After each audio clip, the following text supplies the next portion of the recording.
All right, next presenter. Jim Chute always doodled. Eventually, he went to law school, worked for the main court system for 30 years. Realizing that his children had artistic talent and they couldn't have gotten all of it from their mother, he began to take courses at the art school just up the street and eventually quit his day job. He's very, very grateful for his spouse and best friend, Sarah. Jim is a doyen of the sea kayaking world and the art world, and he's described as being extremely knowledgeable and connected. So much so that his friend laments it can be annoyingly pointless to try to bring kayaking news to him. He's a record keeper and a navigator, whether it's a sketchbook or with charts. He always knows where he is now and where he's been in the past. So let's take a look at where he's been recently. Please give a warm welcome to Jim Chute.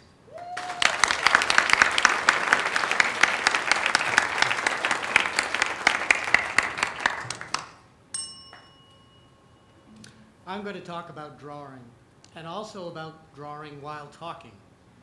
There may be times when I'm not saying anything because I want you to use your eyes to imagine conversations that you have not heard. Drawing is a way of thinking with marks.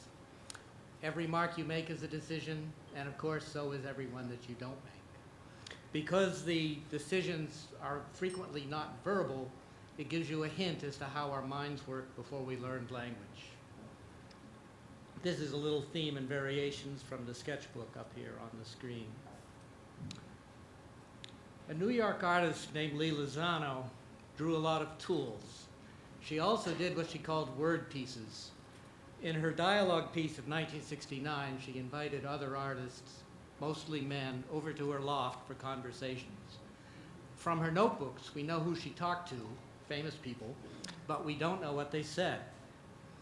Later, in her general strike piece, she withdrew from the New York art scene, and in her boycott piece, she avoided talking to other women for the remaining 28 years of her life.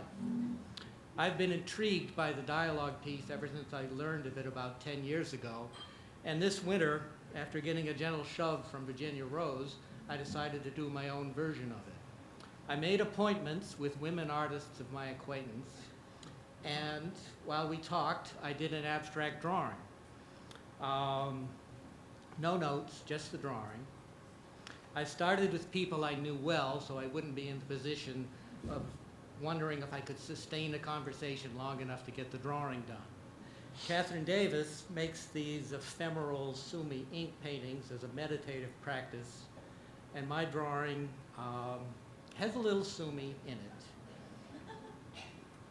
Amy Stacey Curtis, 9 solo biennials consisting of 9 pieces on view for 99 hours. And my drawing on the right is 9 inches by 9 inches. This is an instance where I had to scrap my initial idea for the drawing once Amy started talking. Grace DeGennaro uses these deep colors, so I carefully carried some hard-to-find German drawing inks over to her studio in Brunswick. But my drawing lacks the geometric rigor of her painting. It's louche, if not loose. About 30% of the time, I could get the person I was talking to also draw. Lucinda Bliss came up with the amazing thing on your left, and I ended up with what looks like a bouquet of barnyard vegetation.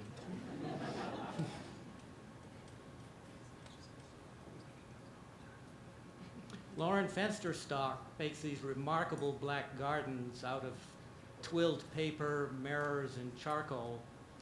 Our conversation took place at the Coleman Burke Gallery in Brunswick back in April in the presence of one of her works, which was an area of black lawn about the size of this stage.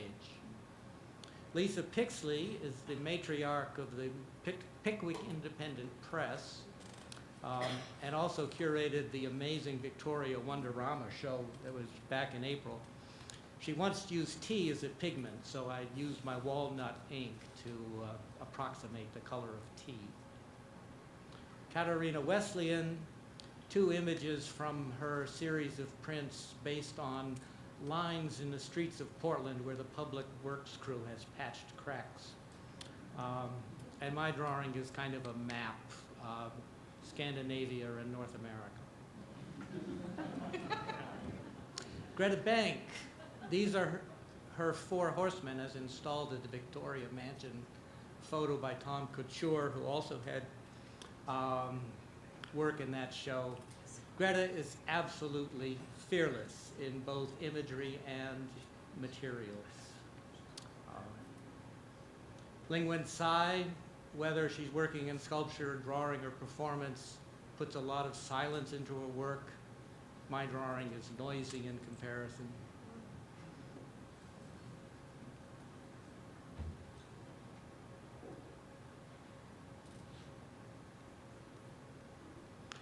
I saw this wall-sized piece by Barbara Sullivan last summer in Rockland. The bird bath is life-size, so you can see that it's about 10 feet tall. And I did consciously have it in mind when I was drawing at her house in Solon this May. Was that May or April? I guess it's April. We both have the bird bath. Tanja Hollander, are any of us really her friend?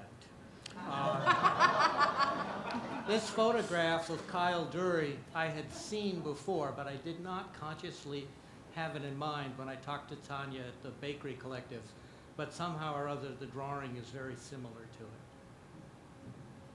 Kim Bernard, sculptor, kinetic sculptures and encaustic paintings. We both really like red.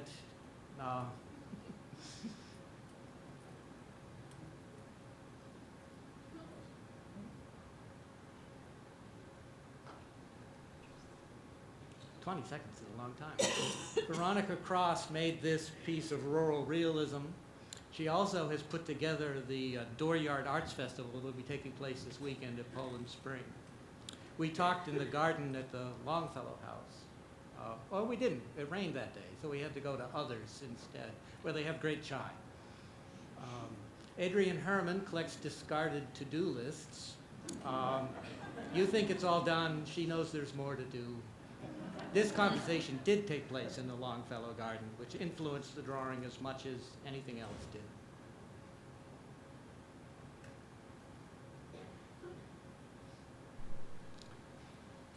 Deborah Wing-Sproul, performance artist, taking a long time to do a simple thing, just like my drawing. No reason to cry when you spill the milk yourself. I could not have done this without the assistance of 52 remarkable women, and they are the people who deserve your applause.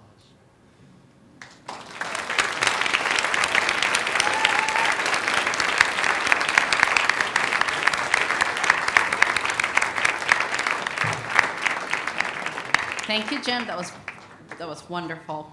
And some of you in the audience may have noticed that many of the artists featured in Jim's presentation are Pechakucha Portland's past presenters. So we thought, what a nice way to celebrate the 20th show. So thank you.